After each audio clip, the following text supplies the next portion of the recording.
네, 여러분 안녕하십니까? 오늘은 종려주일입니다. 예수님이 십자가에 못 박혀 돌아가시기 전 주일입니다.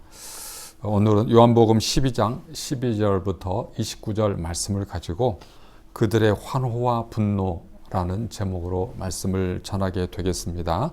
예루살렘 성에 예수님이 입성하실 때 예루살렘 성민들, 유대인들은 예수님을 환호했습니다. 예수님을 이스라엘 왕, 그들을 구원해 주실 주의 이름으로 오시는 이스라엘 왕으로 이렇게 환영했습니다. 그러나 닷새 뒤에 그들은 예수님을 십자가에 못 박으라는 이 분노에 가득 찬 이 함성을 지르는 이 무리로 바뀌었습니다.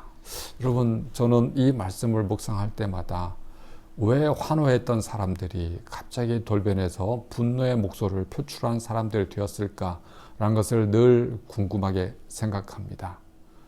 여러분, 그 사람들이 다른 사람들이었습니까? 환호한 사람 따로 있었고 분노한 사람 따로 있었을까요?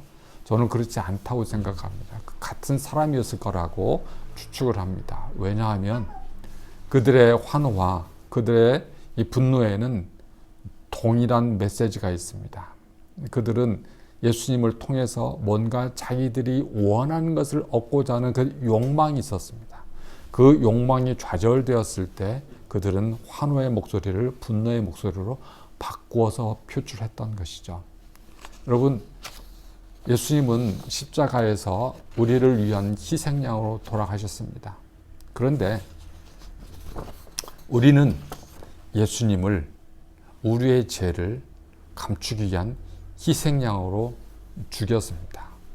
여러분, 이 희생양 메커니즘이라는 게 인류 역사에서 꾸준히 지금까지 이어져 내려오고 있습니다.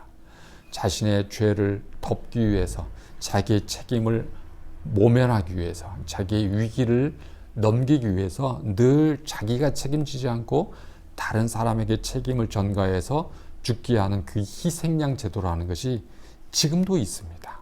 그래서 아시안들을 향한 혐오의 범죄, 이런 것들은 이 자기들의 실패했던 코로나 정책을 아시안들에게 떠넘겨서 자기에게 책임이 없다는 것을 증명하고 싶은 그 욕망이 있죠. 여러분, 그러나 예수님은 우리의 죄 때문에 돌아가셨지, 예수님 자신의 죄 때문에 돌아가신 게 아닙니다. 우리가 예수님을 죽인 것이죠. 예수님의 십자가는 우리들이 지금까지 가지고 왔던 이 희생양 메커니즘이 얼마나 죄악된 것인지, 얼마나 잘못된 것인지, 그래서 우리 구주를 우리가 죽인 그 끔찍한 사건을 일으킨 것인지를 우리에게 가르쳐 줍니다. 복음서는 예수님이 돌아가신 십자가에서 이 희생을 당한 과정을 아주 상세하게 보고하고 있습니다. 그 내용의 핵심은 예수님은 무죄한데 우리의 욕망이 그분을 죽였다라는 것을 이 복음서의 십자가 사건은 우리에게 폭로합니다. 다시 해서 십자가를 볼 때마다 우리는 우리 자신의 욕망과 우리 자신의 죄가 예수님을 죽였다라는 것을 우리가 바라보게 만듭니다. 그렇기 때문에 예수님의 십자가 앞에 있는 사람들은 자기의 죄를 먼저 바라보아야 됩니다. 그리고 자기의 죄로 우리의 구주가 죽었다라는 그 사실을 우리가 인정을 해야 됩니다. 그것을 깨달을 때 우리에게 부활의 구원이 우리에게 다가오는 것이죠.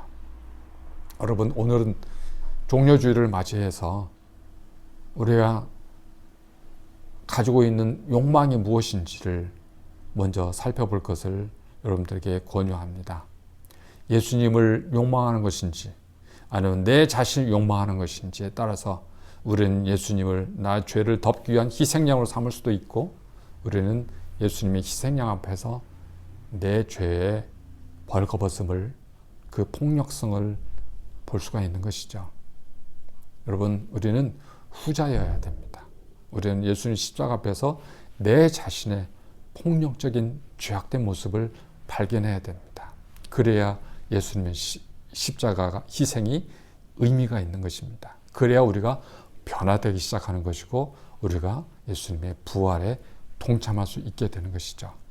이러한 메시지가 오늘 설교의 핵심 주제가 되겠습니다. 자세한 내용은 설교 동영상을 또 예배 동영상을 참조해 주시기 바랍니다. 샬롬.